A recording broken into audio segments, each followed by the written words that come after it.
I'm Paul Sullivan, your host on the Company of Dads podcast. Today, our guest is Rob Taylor, founder of Dads in Business, a UK-based consultancy that supports fathers at work. Its focus is on the unique pressures that fathers face in the workplace, namely to keep working and to stomach the stress or conflict they might feel at home. Rob's background is in digital marketing, and he is a father of 3, 8, 6, and 4. Rob, so good to have you on the Company of Dads podcast. Good afternoon, Paul. Thank you for having me. It's great to meet you. Really looking forward to our chat, and thanks for having me along. So your background's in marketing. You started Dads in Business in 2019, which seems like prehistoric times right now. What was the impetus for it? So, yeah, I mean, 2019 seems a long time ago, doesn't it? It's a lot's changed, but I think, if anything, it makes projects like the Dads in Business and the work that you do more pertinent, because I think the pressures continue to be there, if not manifest in different and new ways. So it's a real interesting time to be a busy working dad. I think my, I guess, spark for creating the space and the network was to ultimately support myself. I don't know about your own journey into becoming a dad, but in hindsight, I found it very difficult, I think, because I had my first kid when I was employed. I'm trying to do my timeline now. So I was in my last job my second to last job when I first became a dad. And it was the old thing of, over in the UK, you get 2 weeks off, maternity leave, back to work. It's as if you've had a holiday. It's like, get back to work, go and do your thing. But I didn't realize the life-changing impact that this had. I was 29 at the time, first in my social circle to have kids. And I often say, they don't teach dad in school. My dad passed away when I was 20, so I didn't have any sort of point of reference to what becoming a dad meant. I just know you had to do everything brilliantly and be perfect at everything and be. Why do you think you had to do everything brilliantly? What was the feeling? Because I think that's ingrained in what being a man is, and therefore becoming a dad, you have to be very good at things. We revert to the stereotype things, you know. Over here, if you're not very good at DIY as a bloke, you get laughed at. I'm not very good at DIY, by the way, because there's things that there's still stigmas existing, right? Yeah. So as I became a dad, I thought, well, what do I do with this human? I don't know what I'm doing, but I can't speak up.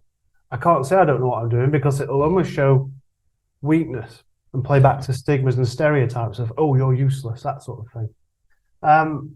So right. When as you become a dad, once you're a father for a while, you realize everybody's bluffing.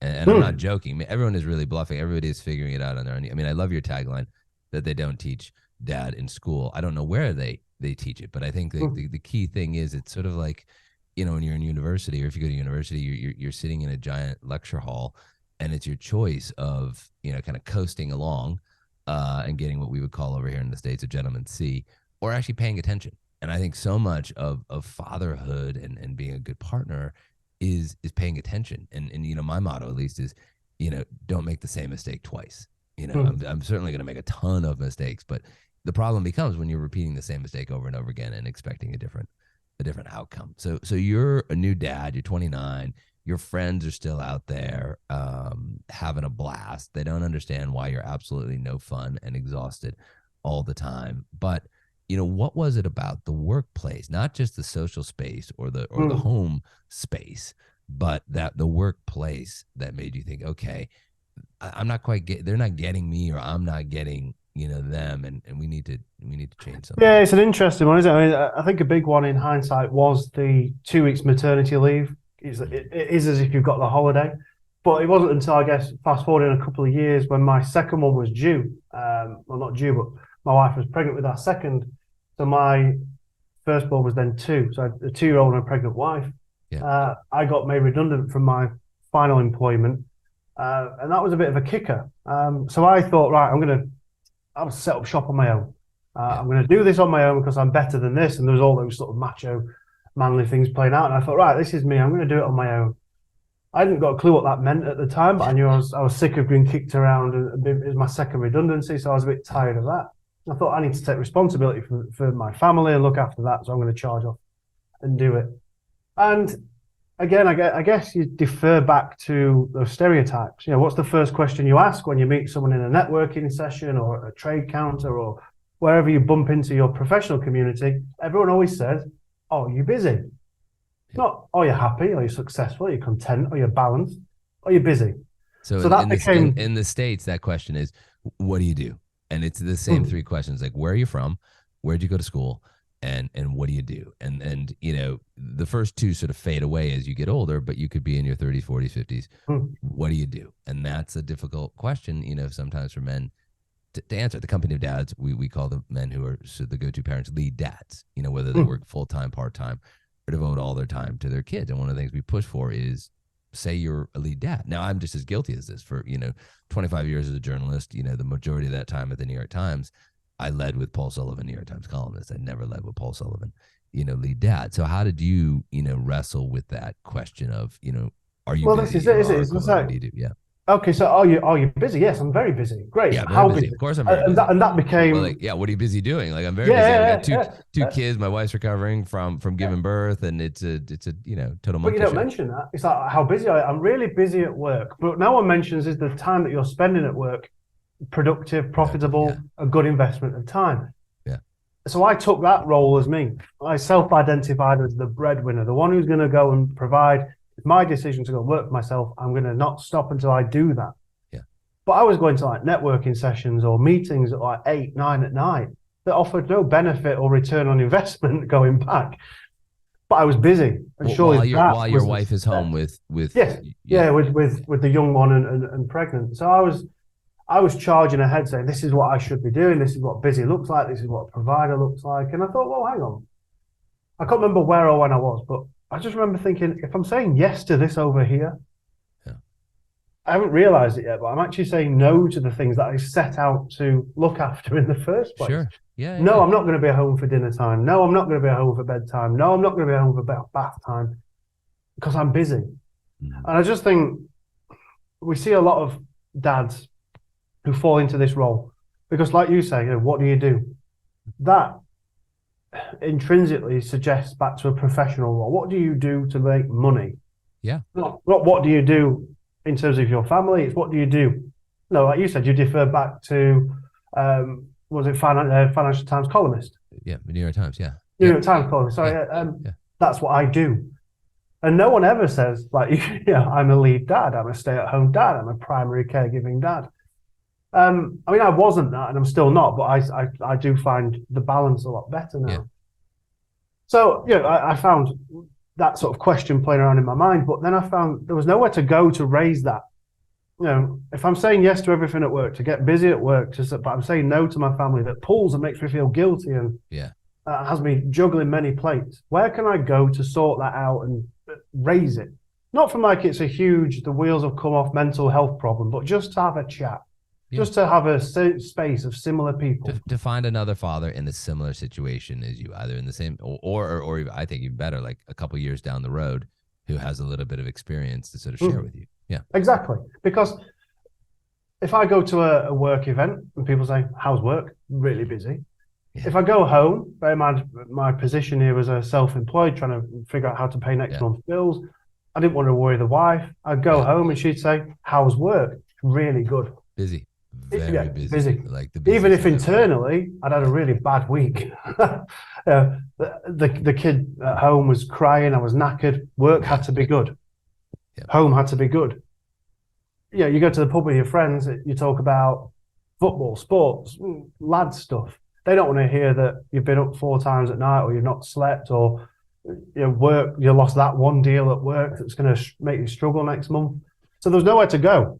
So I think as dad, we internalize this, and I don't know what your experiences are of this in the company of dads work that you do, but we seem to internalize that, and we keep sweeping things under the carpet, and we don't really understand our own definition of what good looks like. What's a good enough dad in the roles that I play? And how do we define that when they don't teach it in school? We barely speak to our partners at home about it. We just defer back to stigmas and stereotypes, which play into us feeling more guilt. So it's a bit of a vicious circle. I mean, does that play out in what you've seen as well, Paul?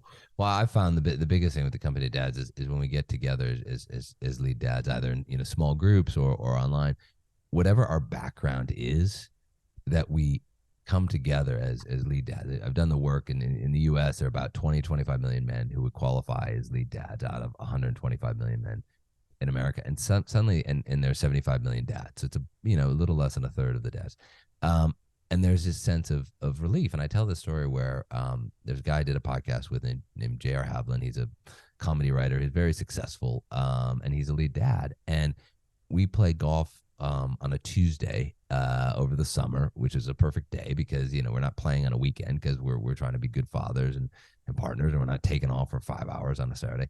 And it was probably the first time where I was playing with somebody and I didn't have to worry that something might come up family wise, because if something came up for him family wise, totally understand. If something came up for me family wise, he would totally understand. And we talked about it when we finally got out there, and it was wildly enjoyable because we were honest. We weren't former New York Times columnist or Emmy award winning comedy writer. We were two men who were lead dads who were embracing this role of not just being the go-to parent, but also trying to support our spouses in their endeavors. And it was a relief. And that was, as I've seen across the network, it doesn't matter what your background is. If you're stepping forward as a lead dad, you suddenly have a point of contact, whether you work in IT or you're an NFL football player who won a Super Bowl. And I have both those guys, or you're a journalist down in Baltimore. You suddenly come together. And that was the goal of the company dads. And it's fortunate that it's working. But I want to ask you, like, when you get together, you go into companies, and you go into a bunch of companies, or you get together, guys through your network, do they have that same sense of relief when they come to a dads in business event, or that same ability to be open about what they're trying to balance, what they're trying to juggle?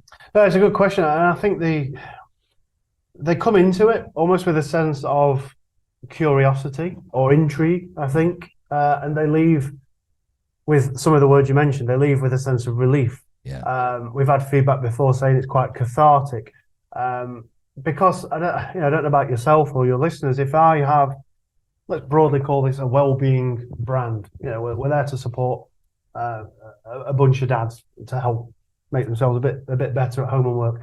If that was a generic workplace well-being session that was open to all, personally, I wouldn't engage it because it's not for me. An example: we went to antenatal classes. Before you're a parent, you go up to the hospital, and they talk about all sorts of things. But those all sorts of things are all geared towards the mom and the birth and the immediate after birth and what the mom's going to be doing. Yeah. I remember I went up to our local hospital. I'm pointing over there because it's about half a mile up there. And they tried to show me how to breastfeed. And I was thinking, well, this is just completely impractical. What can I do? What can I actually do? Yeah, give me a task that I can accomplish. And feel give me something that's got a beginning and an end, and I'll go and own that space.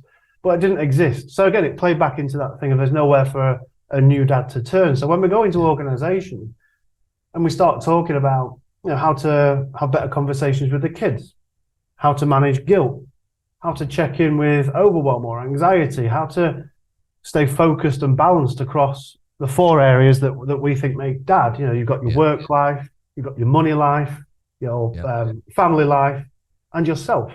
Because 9 times out of 10, it's the self that goes first. And then we get distracted from our family, but then we start just focusing on work because it's our goal to get money. So, well, but also work is not that it's easier, but it's more tangible. Like, okay, I'm going to put more hours in, or I'm going to try to do this deal, or I'm going to try to, write more stories in my case, versus self-care. And I guess, to be fair to listeners, I mean, obviously working moms have the same problem around self-care, like to take time off and to say, I'm going to go out and do this. And it's funny, last night, the holiday, we're talking before the holidays, I went out and met my good friend for 2 hours, and we had 2 drinks, and I had a bowl of soup, and it was great. And then I went home, and I put my daughters to bed, but I had to sort of schedule that time, because if you don't do that, it just steamrolls on you. Yeah, Is that what absolutely. you, yeah. Because you might hear it yourself where you speak to your network in the company dads there that they say things like, "I used to enjoy that. Yeah. I remember when."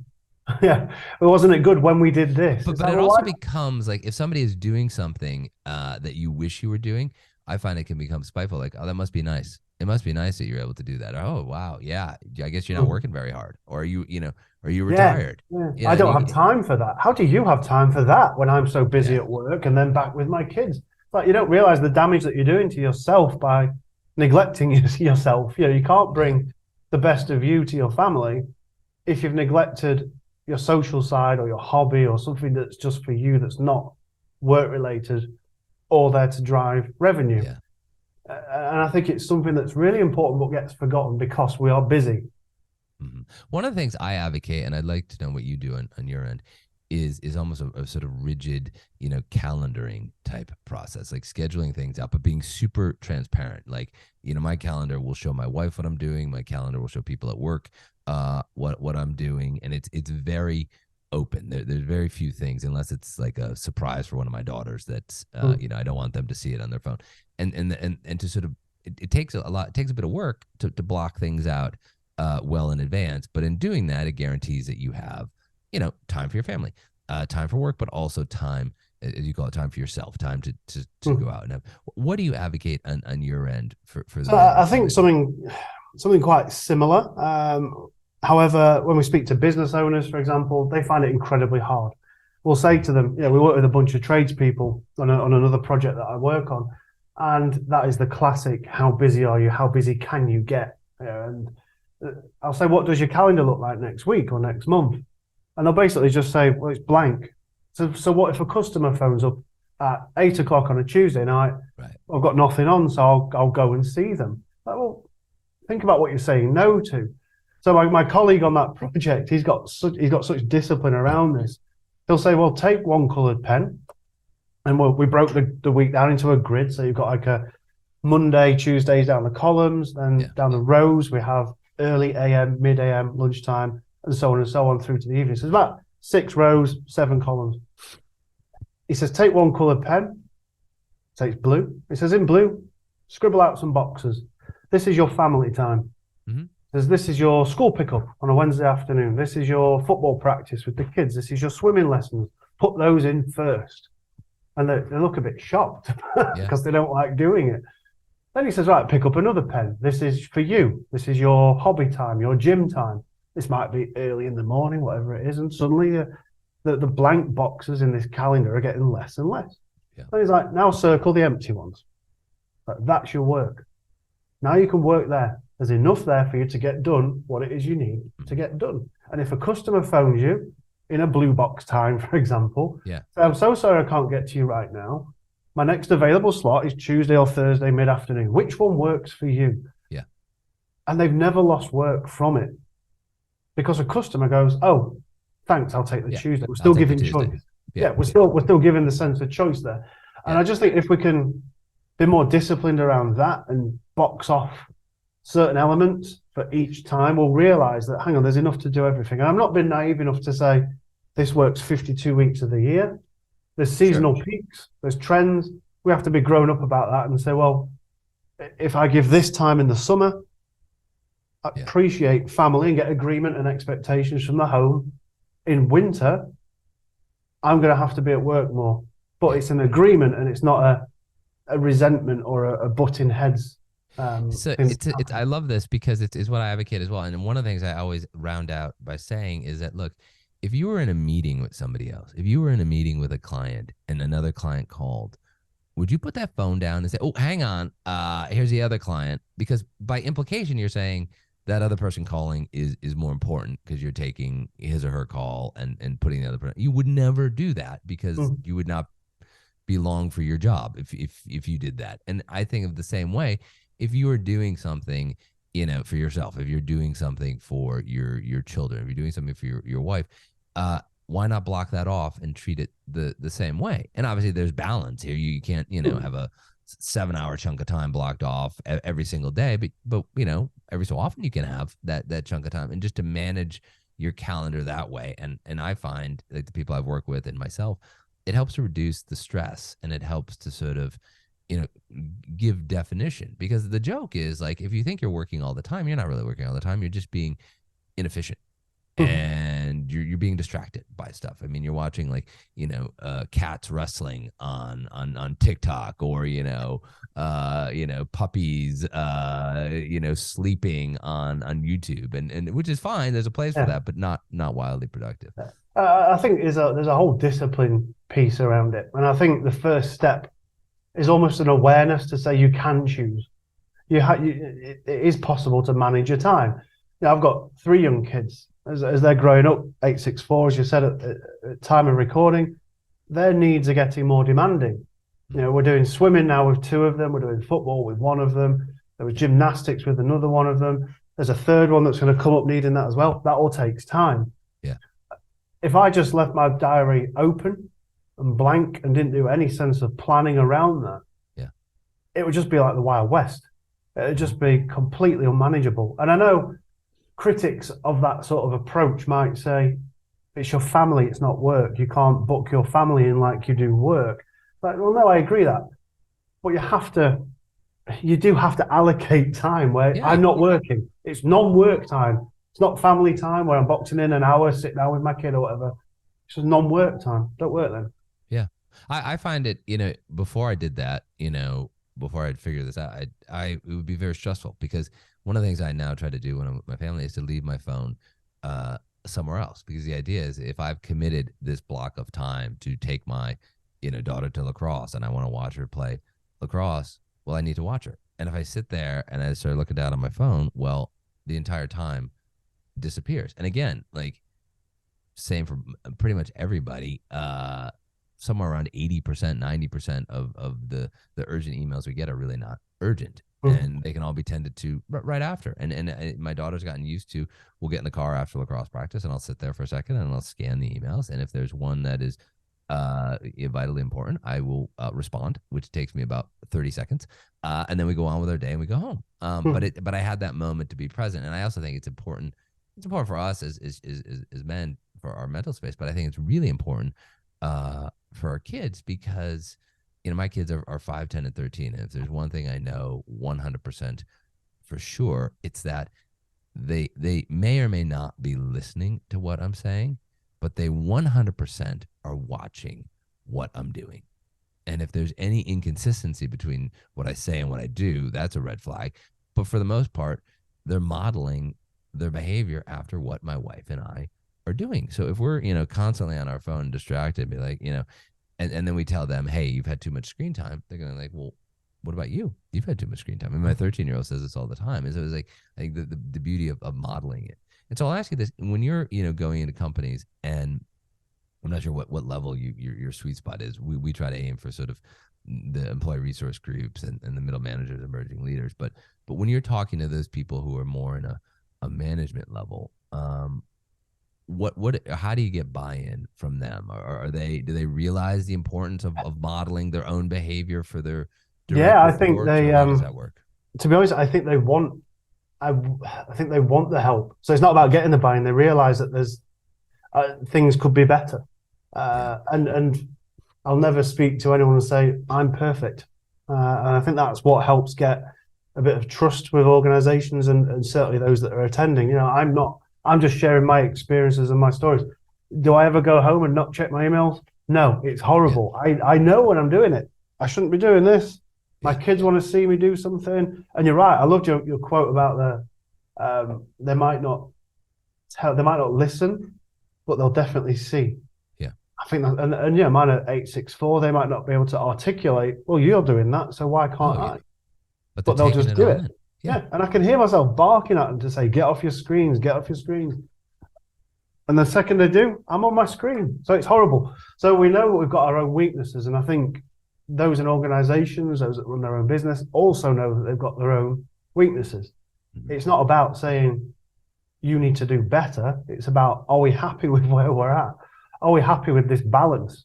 Without doubt, when 2020 came through and the pandemic came, work and home for a lot of people became the same space. Yeah. So there was no physical distance. You know, a lot of people didn't have home offices. They didn't have separate home offices. I had to, in the house I was living at the time, I had to set up a desk in our bedroom to try and continue to make work happen, or at least manage what could happen at work. Whilst my kids were downstairs, I could hear them screaming or fighting with each other, or watching a bit of YouTube. So guilt started to play out. And that's a very common thing that happened as well. We saw guilt rise. We saw anxiety rise. We've seen overwhelm rise. Because we're not addressing it, we're not speaking about it. We're just saying, I've got to get on with it. I've just got to get on with it. But we don't know what getting on with it is. Yeah, I'm glad you brought busy. That up, because you've done a lot of research on this, and you have some interesting statistics around, depression, around all these things. Talk a bit about, what prompted that research, what you found, and then of course, how do we act on it? Well, I think ultimately it was because I wanted to find out if it was just me. Right. You don't want to be alone. Yeah. Yeah. That was the driver behind it. I think it's like it can't just be me, or is it just me? I need to find something out. So it's just very simple straw poll stuff that we do for organizations. Do you feel more guilty now or less guilty now? Do you feel pulled apart? Do you feel you've got too many tasks? Are you waking up with guilt, with overwhelm? And the amount of times people say, yes, this is me. It's heartening, but it's also worrying, but it's quite heartening to see that it's not just... But it's heartening that they'll admit it and they'll talk about it, but it's worrying because you have so many people who... Exactly. And I think there's the creation of the space helps that to happen. You're always giving permission for people to be open and remove the mask, as we say. Talk about, or even just listen to stories from others in their space. Yeah. Which say, oh, hang on, I didn't realize this, but that's what I do. I'm glad we can share now. And we start to open that up, and then we can start to share tools for managing it moving forward. Yeah. Now, I mean, sharing is obviously the first part, and I don't want to put you on the spot here, but I will. After the sharing, do you have sort of, concrete bits that you tell people, like, okay, you guys are in the same boat here. This is how you continue the metaphor. Row that boat forward or get out of that boat. I mean, do you have sort of concrete, sort of 1, 2, 3s that you help people, work? Yeah, so the first sort of steps to delivery, if you like, is for a larger organization. For example, we'll go in with we call it the discovery session, which basically talk about the framing of why we're here, why talk about dad's mental health is important, why male loneliness is rife, why male suicide's up, and all that sort of stuff to really help not only men and dads, but the partners as well, and others in the organizations. We then, that's usually open to the whole company, men, women, whatever. And after that, we then open up a series of spaces just for dads, where we'll talk about the common themes. So we'll talk about anxiety. What is it? How it might show up, how you can start to manage it. Overwhelm. What is it?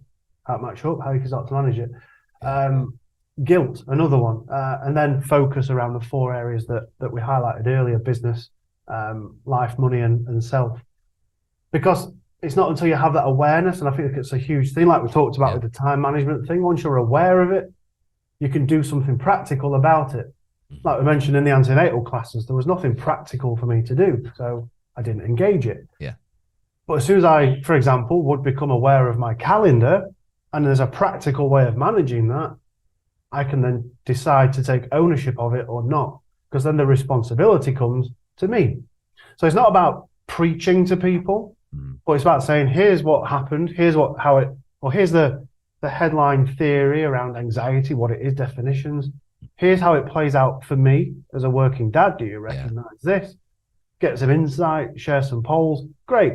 Now here's some resources that you can take away. You can either read, you can watch, you can engage. Yep. You can do your own thing, because I'm not a practitioner of that, or I'm not a qualified practitioner. You're not a therapist. You're more of a coach. I'm not a therapist, exactly. Yeah. But there's enough third-party resources around there that have helped me that I think can help others. And my colleague on the project is more of an exec coach who is well-studied, well-versed, well-qualified in this. And we bounce off each other with, here's my experiences of it, and here's what you can practically do to make it better. Because they're never silver bullets. I think accountability is key, and that's something we need to start building out more and more, which I think you have probably kind of captured that in your company of dads, right? Is the accountability piece. It's imperative. This has been excellent, Rob. Thank you for being my guest today on the Company of Dads podcast. I always like to give the guests the last word, and talk to me about this. You know, you're sort of three distinct periods. You know, 2019 pre-pandemic. You know, dads in business in the UK. You know, goes through the pandemic, and now here we are in at least what we call in the United States the next normal. You know, how do you look at the way businesses and workers are going to work this dance out going forward? Are you optimistic, pessimistic? Are you pragmatic? How do you see, you know, this new period working for, you know, fathers bringing their whole self to work? I think a lot of it needs to come from leadership, and I think there needs to be an awareness. Again, go back to the awareness side of things. If companies got to where they are by doing what they've always done and expect that to deliver the results, I think that needs to change. As dads get younger and Gen Zs, millennials, Gen Zs, I'm a millennial at 38, just for those listening if they need that reference. Millennials and Gen Zs will expect different things of their employer. So I think as organizations see that hitting their recruitment, where they can't get the best recruits because they want a better balance, where they see it hitting their revenue because the staff churn's gone through the roof, I think that will start to drive change, because there's a real push for, as there should be, equality across the whole workplace. Absolutely. But that does have to include dads in that conversation. If we just say we need to get women more of the career ladder, equal pay, all valid points, not disputing that.